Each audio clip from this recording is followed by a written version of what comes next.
aprendices del mundo. Les tenemos una noticia. Explain Me, en colaboración con Ecology for the Masses, realizará una publicación mensual en donde desglosaremos un artículo acerca de ecología. Puedes entrar a ecologyforthemasses.com. Ahí vas a encontrar todas sus publicaciones, tienen cómics, tienen artículos y un podcast que se llama Cinemática Animalia, en donde examinan la biología y la fisiología de los monstruos de las películas. Si te gusta Explain Me, seguro te va a gustar. Así que lánzate a explorar ecologyforthemasses.com. ¿Comprendes, Méndez?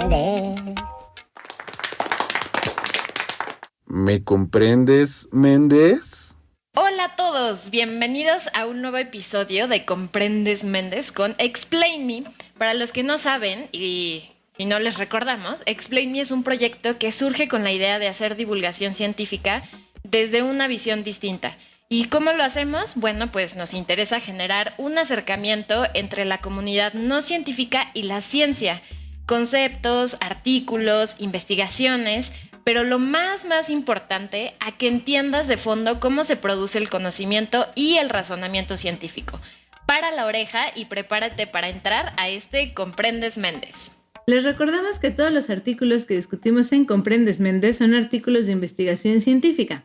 Esto quiere decir que todos estos artículos pasaron por un peer review process antes de ser publicados en estas revistas. Para los que sean nuevos en este podcast y con este término, les recordamos que el peer review process simplemente quiere decir que un grupo editorial y un grupo de expertos en el área revisan, critican y analizan el artículo para certificar que la investigación sea de calidad. Actualmente este proceso sirve para validar todo el trabajo académico. Entonces, básicamente quiere decir que este artículo tiene sello de veracidad y de calidad. Y pues bienvenidos, yo soy Mariana, gracias por estar acá. Bienvenidos y bienvenidas.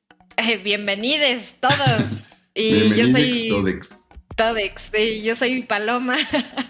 Ya toda cuatrapeada. ¿Cómo estás, Pepe Toño? Hola, ¿cómo están? Yo soy José Antonio Méndez, o mejor conocido como Pepe Toño Méndez. Estoy muy bien, ¿ustedes qué tal? Pues bien, yo estoy muy emocionada en este episodio porque hoy tenemos, pues ya les vamos a presentar, porque ustedes dirán, mucha presentación de ustedes, ya los conocemos. ¿Y quién es el invitado que tenemos el día de hoy? Pues hoy les vamos a presentar a nuestro querido Guillermo. ¿Cómo estás, Guillermo? Bienvenido. Hola, muy bien, un gusto estar acá con ustedes. Bienvenido, Guillermo. Oigan, pues yo estoy contenta porque este episodio es el primer episodio que vamos a estar con un experto en geografía. No habíamos abarcado esta área en ningún episodio de Explain Me, lo cual pues me tiene muy contenta porque eso quiere decir que ahí vamos avanzando. Guillermo es Guillermo Castillo Ramírez. Él es investigador titular del Instituto de Geografía de la UNAM, doctor y maestro en antropología por la UNAM. Ha realizado diversas estancias postdoctorales en la UNAM y en otras instituciones. Desde el 2006, sus trabajos de investigación se han enfocado en grupos indígenas del sur y noroeste de México. Del 2011 al 2013 realizó un proyecto postdoctoral en la UNAM sobre la historia de la antropología en México. Híjole, Guillermo, pues has hecho un buen de cosas. A ver, ¿por qué no nos sigues platicando quién eres? ¿Qué onda? ¿Qué más has hecho y de qué nos vas a platicar hoy? Bueno, antes que nada, un gusto estar acá. Gracias por la invitación. Yo creo que esto es una iniciativa muy pertinente, ¿no? Y qué bueno que tenga este alcance y difusión. Bueno, fundamentalmente yo trabajo dentro del área de geografía de la población, que tiene que ver con analizar desde perspectivas geográficas las dinámicas de las poblaciones humanas, ¿no? De los grupos de personas, digamos, de diversos grupos de personas. Abordo cuestiones migratorias, de desplazamiento espacial, a través sobre todo de fronteras internacionales, ¿no? Por ejemplo, cuando uno va de México a algún otro país y con diferentes condiciones migratorias, ¿no? Esas es fundamentalmente las líneas que trabajo. Y tienen diversas como ejes ya más específicos. Uno tiene que ver, por ejemplo, con entender cómo se dan estas migraciones, es decir, de dónde salen, por dónde transitan los migrantes y a dónde van. Esa es una primera línea que tiene que ver con algo que técnicamente llamamos caracterización espacial de flujos migratorios.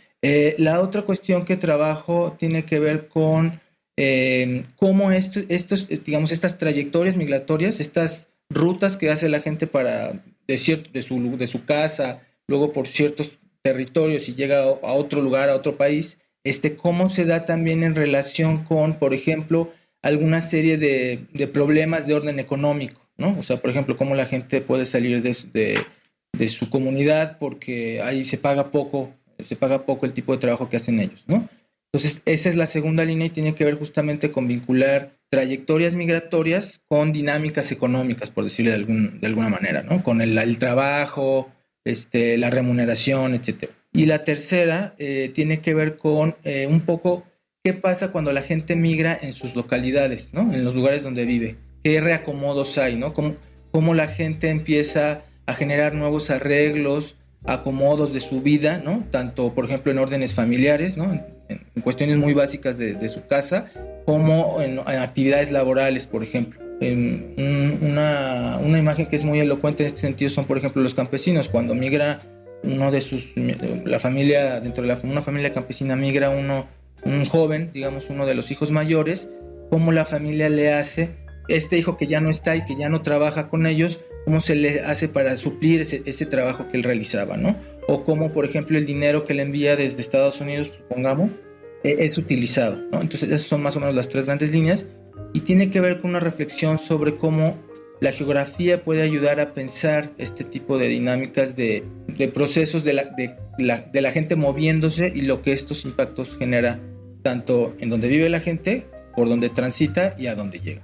Es una síntesis un poco apretada y difusa, pero creo que más o menos refleja lo que hago. Wow, sí, es súper interesante, ¿no? Yo creo que además del currículum gigante que tienes y que me parece increíble, creo que también esta parte del estudio de cómo se mueven las personas es algo muy, muy, muy interesante.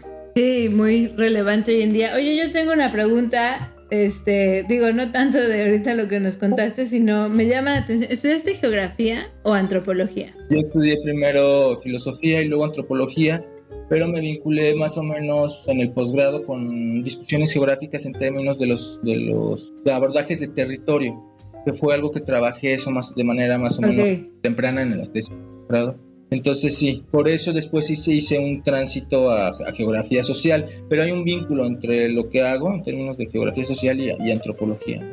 Sí, claro, son estudios multidisciplinarios, ¿no? No se pueden entender solamente desde una, pero me llamó la atención. Entonces, de licenciatura estudiaste filosofía y luego antropología y bueno, ahora estás en el Instituto de Geografía de la UNAM. Exacto, sí. Perfecto, pues...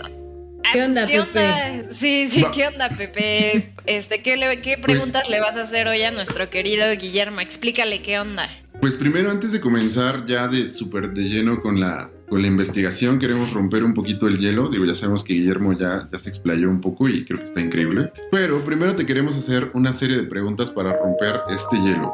Y más que preguntas te vamos a decir 3 palabras y tú nos vas a tener que decir qué es lo primero que se te viene a la mente. Así, lo primero, no importa que sea algo chistoso o algo comprometedor.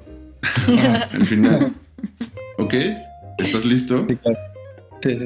Perfecto. La primera palabra es chancla. Trabajo. A muchos de nosotros es que en esta cultura mexicana es como de la chancla es nuestro mandador, nuestro peor enemigo. Nuestro peor enemigo. Sí, yo chancla lo relaciono con mamá. Bueno, ahora en pandemia la chancla ya es el significado como de ya un año, más de un año trabajando en chanclas. Merequetengue. De fiesta, baile. Y por último, sonidero. Fiesta también, supongo, sí. ¿Tú eres de aquí de la Ciudad de México? Bueno, yo soy de Guadalajara, pero ya llevo en la ciudad un ratote, como 10, casi 20 años. Ah, prácticamente ya eres chilango, ¿no? Sí, ya chilango. Porque la parte de los sonideros, pues ya ves que aquí es como la cuna de, ¿no? Cerrar calles para los 15 años, para el bautizo y traerte un sonidero y ponerte a bailar en este merequetengue y sacarle el brillo al piso con tus chanclas, ¿no? Sí, ahora sí uniste todo, Pepe Toño. Sí, ahí estuvo. Sí. Ok, todo tenía un hilo. Muy bien, Pepe Toño. Nos sorprendes como siempre con las palabras para romper el hielo. Súper. Oigan, pues ahora sí, ya hicimos el cotorreo, ya les presentamos a Guillermo. Pero bueno, pues ahora sí vamos a empezar con lo mero bueno. Hoy Guillermo tiene la tarea de explicarle a Pepe Toño Méndez su investigación o este artículo que se llama Migración forzada y procesos de violencia, los migrantes centroamericanos en su paso por México. Este artículo fue publicado en la Revista Española de Educación Comparada en el 2020. Entonces, bueno, pues logrará Guillermo cumplir esta tarea. Descúbranlo, quédense y pues vamos a empezar. Entonces, ahora sí, mi querido Guillermo, cuéntanos qué es lo primero que necesitamos saber para entender este artículo o esta investigación. ¿Qué es la migración? ¿Por qué es importante investigar las migraciones hoy en día? Cuéntanos. Sí, bueno, yo iniciaría con un contexto general. Esto no está puesto en el artículo o explicado de manera explícita. Las migraciones es un fenómeno que son procesos sociales muy importantes por diversas razones. La primera es que implican en él están millones de personas, ¿no? De acuerdo a los datos de los últimos datos de los registros internacionales, ¿no? Hay alrededor de 260 millones de personas que son migrantes internacionales, es decir, que son originarios de un país y están en otro, ¿no? Por diversos motivos, pero muchos de ellos tienen que ver con cuestiones de trabajo, ¿no? De tener un mejor nivel de vida. Entonces, en un primer nivel, la migración es un fenómeno que implica a muchísima gente en muchísimas regiones del mundo, y en este sentido México es un país muy, muy sui generis por varias razones. Tiene muchísimos migrantes, sobre todo en Estados Unidos. En Estados Unidos hay más de 10 millones de migrantes mexicanos con distintas condiciones migratorias, algunos con papeles, otros sin papeles.